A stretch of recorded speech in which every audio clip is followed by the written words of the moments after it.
남편은 친한 지인의 소개로 처음 만나게 되었습니다.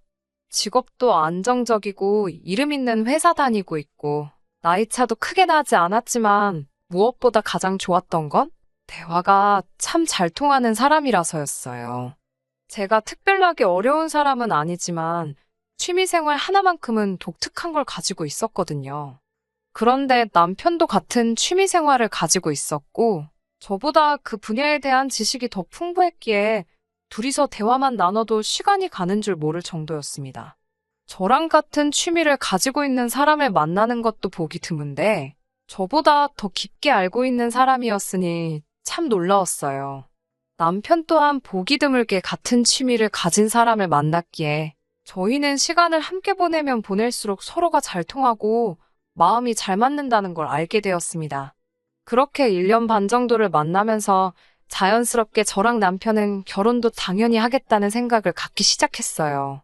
그만큼 연애하는 동안 별다른 다툼도 없었고 좋았거든요.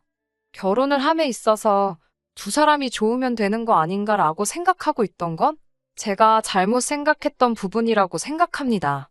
친정 부모님께서도 두 분이서 지방에서 만나 아무것도 없이 무작정 서울로 올라와서 자리를 잡으셨어요. 갑부재벌이 된 건 아니지만 그래도 어디 가서 아쉬운 소리 할 만큼도 아니고 서울에 아파트 하나 가지고 있고 노후 준비 끝나 계신 상황이거든요. 친정 부모님이 해내셨듯이 저 또한 두 사람이 서로 합이 잘 맞고 그러면 어떤 고난도 이겨낼 수 있고 행복한 인생을 잘 풀어나갈 거라고 생각했던 게 제 우산이었습니다. 결혼을 할 때 현실적인 조건을 따지는 이유가 괜히 있던 게 아니었지요. 그때는 이게 정답이 정해져 있는 것도 아닌데 돈은 얼마를 모아야 하고 월급은 얼마가 되어야 하고 제 인생을 틀 안에 정의해 놓는 게 무슨 의미가 있나? 이것저것 재고 따지고 해야 하나 하는 생각을 했었거든요. 그저 남편이란 사람에 대한 믿음과 확신이 있었기에 결혼을 결심한 겁니다. 그리고 남편 또한 저와 같은 마음이고 친정 부모님이 해내셨듯이 두 사람이서 같이 험한 인생을 헤쳐나가겠다는 의지가 있었기에 저와 결혼을 하기로 결정한 거라 생각했었지요. 하지만 그런 저희 생각이 바뀌는 데는 그렇게 오랜 시간이 걸리지가 않았습니다. 결혼 전까지 다툼 한 번 없이 사이좋던 저희가 결혼 후 얼마 지나지 않아서 충돌이 생기기 시작했거든요. 가식으로 저를 대하는 걸 원치는 않지만 적어도 남편이 그동안은 연애하면서 저에게 억지로 맞춰주던 부분이 있었고 이제는 결혼했으니 자기 목소리를 내는 거였다면 차라리 들어주기라도 했을 것 같아요. 그런데 저를 더 열받게 만들던 건 남편과 저 두 사람은 딱히 그 어떤 문제라 할 만한 것들이 없었습니다. 항상 부부싸움을 하게 되면 그 문제는 시댁에서 제공을 했거든요. 저희 결혼은 반반 결혼을 했습니다. 서로 직장에서 자리 다 잡은 상태로 처음 만나게 되었던 데다가 둘이서 모아놓은 돈만 가지고도 충분히 시작을 할 수 있었어요. 특히 저나 남편 회사가 서울이 아니고 서울에서 조금 벗어난 지역에 있던 회사다 보니 딱히 집을 구하는데도 큰 돈을 쓸 필요가 없었습니다. 그래서 충분히 두 사람의 힘으로 가능한 결혼이었고 저 또한 친정 부모님께 손 벌릴 생각이 없었기에 남편에게도 물어보지도 않았어요. 그런데 다른 게 아니라 시부모님 상황이 안 좋은 편이라는 사실을 결혼을 하고 나서 알게 되었습니다. 친정처럼 노후 준비가 끝나 있던 상황이 아니었거든요. 그거에 더불어 남편 위로 형이 한 명, 누나가 한 명 있는데 두 사람 다 어떤 결혼 생활을 했는지 모르지만 두 사람 다 이혼을 한 상태였어요. 그래서 시부모님 댁에서 얹혀 살고 있던 상황이었지요. 이 사실 또한 결혼 전에는 알지 못했습니다. 결혼하고 나서 신혼여행 다녀온 후 인사드리러 간 날에 방에서 나오는 아주버님과 신우를 보고 그제서야 알게 되었던 사실이지요. 그 사실을 알았던 당시에도 남편에게는 이 사실을 말하지 않은 이유에 대해서 크게 따져 묻지는 않았습니다. 이러한 사실들이 저희 결혼 생활에 영향을 주겠다는 생각은 하지 않았기 때문이에요. 시부모님 노후 준비에 대한 부분이야 저희가 당장 어떻게 할 수 있던 상황도 아니고 이러나 저러나 남편 형제들이 아주버님과 신우에서 3남매였기 때문에 나중에 가서 연금 생활 하시고 모자란 부분에 대해서는 3남매끼리 나눠서 할 수 있는 부분이기도 했으니 말이지요. 그렇게 희망적이게 해결될 일이었다면 여기에 사연도 보내지 않았을 겁니다. 남편과 제가 신혼집을 구한 곳이 두 사람의 직장 근처이기도 하지만 시부모님 댁에서도 가까운 편이었어요. 저는 원래 결혼 전에는 서울에서 출퇴근을 했지만 오히려 자차가 있으면 이쪽에서 출퇴근하는 게 더 가까웠던 이유도 있고 굳이 없는 형편에 대출까지 껴가며 서울에 집 구하는 게 능사는 아니라고 생각해서 신혼집 위치에 대해서는 전혀 불만이 없었습니다. 거기에 이쪽 지역이 큰 회사가 이래저래 많이 있는 지역이라서 주변에 필요한 것도 다 있고 불편한 게 따로 없는 지역이거든요. 그런데 신혼생활 시작하고 얼마 지나지 않아서부터 식가족들이 난데없이 저희 집에 들이닥치는 경우가 종종 생겼습니다. 첫 번째 시작은 신우였어요. 신우 같은 경우는 서울에서 친구를 만난다니 남자를 만나러 간다니 하면서 그렇게 시도 때도 없이 서울을 들락날락거렸습니다. 신우가 어디서 누구를 만나던 제가 알바는 아니었지요. 그런데 정말 어이없는 일이 일어났어요. 한참 새벽 시간인데 난데없는 초인종 소리에 잠에서 깨버렸습니다. 누군가 하고 나가보니 술에 아주 곤죽이 된 신우가 문 앞에 서 있더군요. 왜 살고 있는 집 내버려두고 여기로 왔나 싶었어요. 남편한테도 뭐 하는 거 있냐니까 그런 거 없답니다. 일단 손님 방에서 재우고 다음날 아침에 일어나서 신우한테 자초지종을 물었더니 집까지 가려면 택시비가 더 나와서 중간에 있는 저희 집으로 왔다고 하는 거예요. 저희 집이 시댁하고 얼마 먼 거리가 아닙니다. 그런데 신우의 말은 새벽 시간에 택시 타면 할증의 요금이 얼마나 비싼지 아느냐 하면서 시부모님 댁까지 가면 10,000원이 더 나온다고 뻔뻔하게 나오더군요. 아무튼 신우한테는 말도 없이 이렇게 술 먹고 동생 집에 오는 거는 조금 아닌 것 같다고 이야기를 했습니다만 그냥 귓등으로 들었나 봅니다. 그 뒤로 며칠 지나지 않아서 똑같은 일이 발생했거든요. 아닌 밤중에 새벽에 술 먹고 놀러온 신우 때문에 잠도 달아나 버리고 하니 그게 그렇게 스트레스였어요. 더 이야기했다가는 신우하고 대판 싸울 것 같아서 남편한테 알아서 해결하라고 했습니다. 그런데 남편이 해결한답시고 조치한 게 어이가 없더라고요. 신우한테 저희 집 비밀번호를 알려줘 버렸더군요. 그 뒤로부터는 신우가 그냥 틈만 나면 문 닫고 들어와서 자고 가게 되었습니다. 그 사실만으로도 참을 수 없지만 그나마 신우의 경우는 다른 식가족들에 비하면 세 발의 피라서 신경 쓸 것도 없었어요. 차라리 비밀번호를 알려주니까 지 혼자 조용히 들어왔다가 저희 출근하고 나면 쥐도새도 모르게 집으로 돌아갔거든요. 여전히 신우가 지멋대로 비밀번호 눌러서 집에 들락날락 하는 게 기분이 나쁘긴 하지만 적어도 자기가 자고 간 자리는 정리해놓고 머리카락 한 올 남기지 않고 싹 정리해놓은 뒤에 아무것도 안 건드렸었어요. 그러니 이 경우는 거의 양반이라고 봐도 무방하지요. 아주버님의 경우에는 집들이 이후로 저희 집에 한 번도 온 적은 없습니다. 그런데 오히려 조용히 와서 문 닫고 조용히 있다가 나가는 신우보다 아주버님이 더 싫었어요.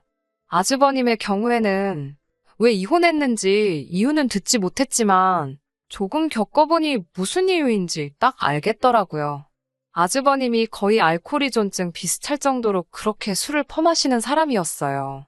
아마 아주버님 전처의 경우에 그걸 견디다 못해 이혼을 하게 된 거라는 생각이 듭니다.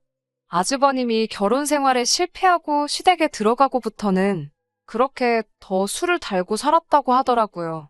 그런데 조용히 술만 먹으면 다행인데 주정이 지나치다 못해서 도를 넘어섰다고 하더라고요. 엄마 아빠 못 살아보는 건 물론이고 아주 집에 사람만 보이면 그렇게 난리를 친다고요. 그래서 시부모님이 주말이고 평일이고 할 것 없이 아주버님 눈치 보이고 무섭다고 그 집에서 단 1분도 못 있겠다면서 저희 집으로 찾아오시는 거예요. 출근할 때 시부모님이 저희 집으로 오시면 그건 그거대로 신경이 쓰였습니다. 괜히 뭐 집 청소라도 안 되어 있나 감시는 하지 않을까, 안방 같은 거 뒤져보지는 않을까 그런 것들 말이에요. 그래서 그건 그거대로 스트레스를 받았고 퇴근하고 돌아왔는데 집에 계시면 그건 그거대로 더 스트레스를 받았습니다. 내 집인데도 퇴근 후에 쉰다는 느낌이 들지가 않았고 계속 눈치가 보였기 때문이에요.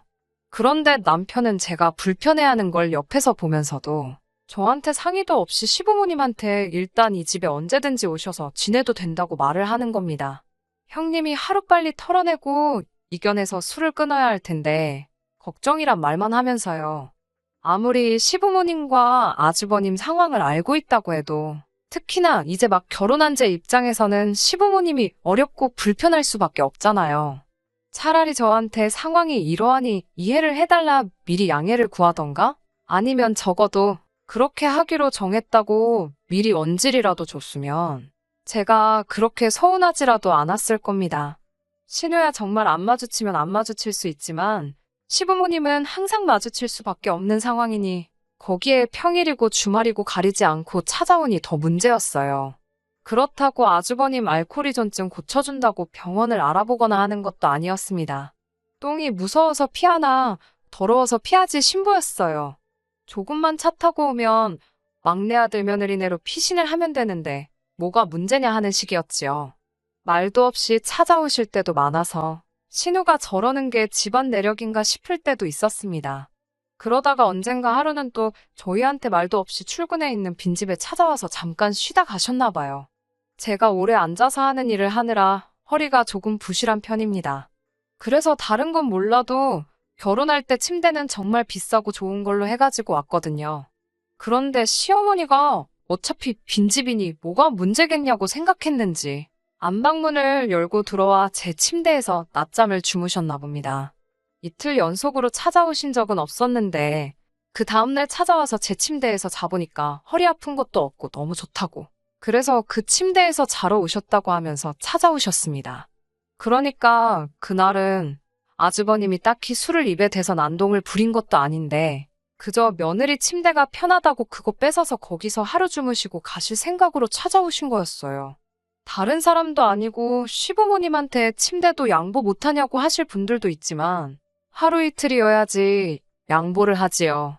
처음에야 정말 아주버님 술주정 부리는 등살에 고생하는 시부모님 불쌍해서라도 저희 집에 찾아오는 걸 눈 감아줬다면 이제는 그냥 아주버님은 문제도 아니고 내 침대 뺏어서 주무시겠다고 말도 없이 문 따고 들어오는데 그때마다 아주 스트레스로 죽겠더라고요.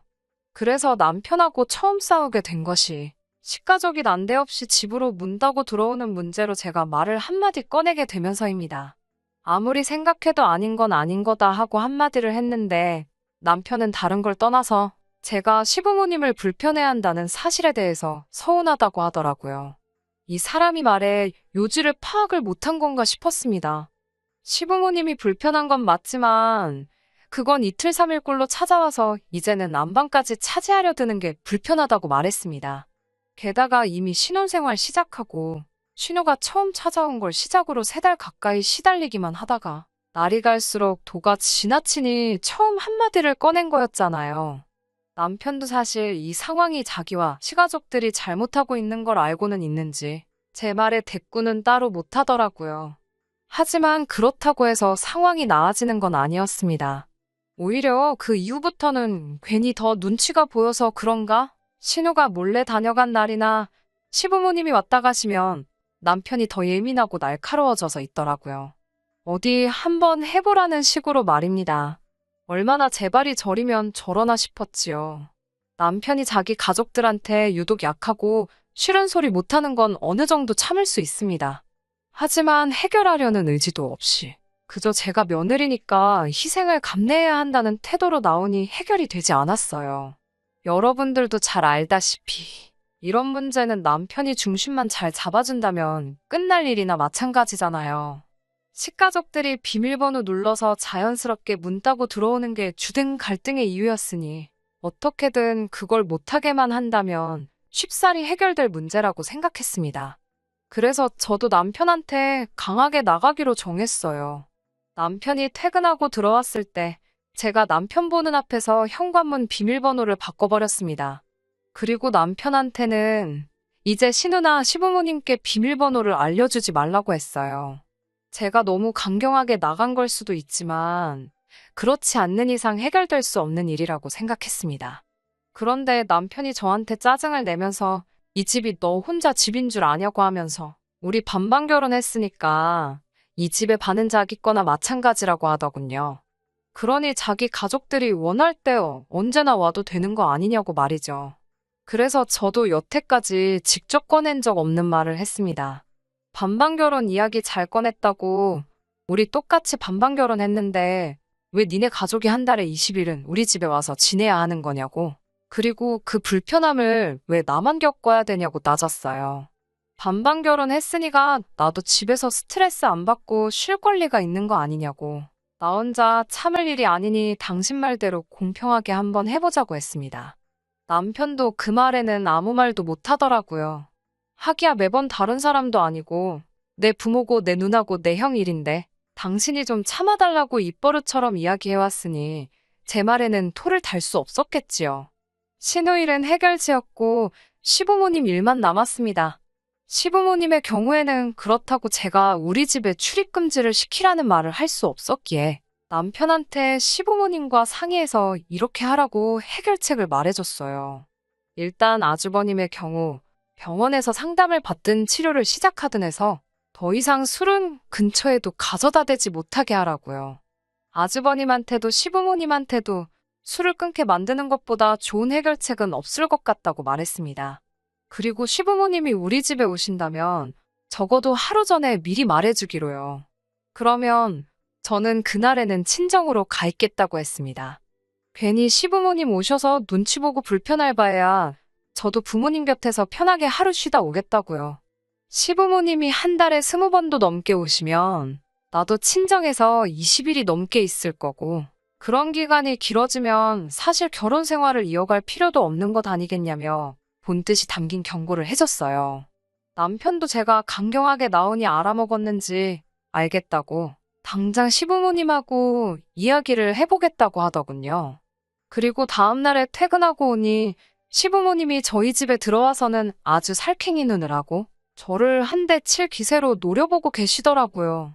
저를 보자마자 한다는 말이 아주 며느리 하나 잘못 받아가지고 저 때문에 형제들 우애가 무너지고 부모 자식 간의 사이가 멀어진다고 하더라고요.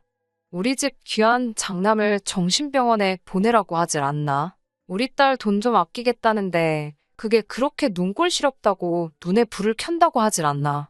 이젠 하다못해 부모가 자식 보러 오는데 그것도 못하게 하고 이혼 가지고 협박하면서 시부모님과 남편 사이를 제가 멀어지게 하고 있다고 아주 세상이 말세라고 하는 겁니다. 저는 모든 걸 길게 생각해서 가장 좋은 방법을 생각한 거라고 생각했어요. 그런데 시부모님은 제 생각보다 훨씬 더 염치 없는 사람이었습니다. 남편은 화가 머리끝까지 나 있는 자기 부모님 눈치 보면서 어쩔 줄을 몰라 하고 있더라고요. 그래서 어디 더 좋은 생각이 있냐고 물어봤어요.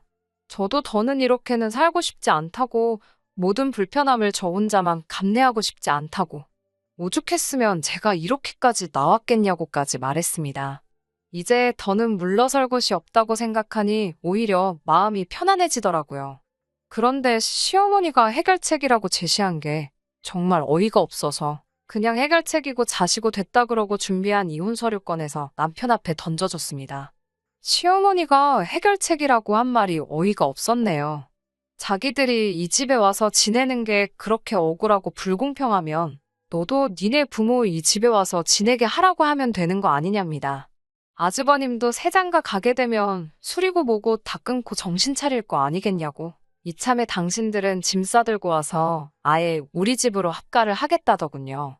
그러면 아주버님 집이고 뭐고 다 해결되니 새장가 준비도 할 수 있고 정신 차리는 건 시간 문제라고요. 그리고 나서는 저희 친정부모님 집에 신우가 가서 살면 딱 되겠다고 하는 거예요. 그러면 신우가 저희 집에 새벽에 찾아올 일도 없고 신우도 할 일이 많아서 서울 갈 일이 많은데 아예 서울에 거처가 생기는 거 아니냐고 돈도 많이 아끼겠다고요.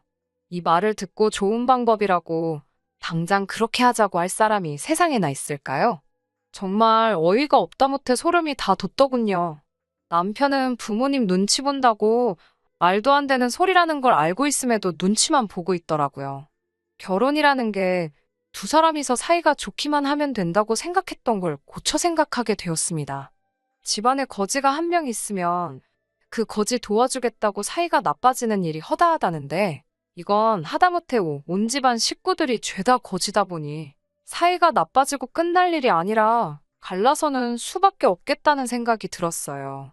이혼 서류도 이렇게 될 걸 예상하고 준비한 거였는데 막상 이혼 서류 집어던지니까 큰소리 치던 시어머니도 엄마 편 든다고 아무 말도 못하던 남편도 어쩔 줄을 몰라 하면서 다시 생각해보자고 하더라고요.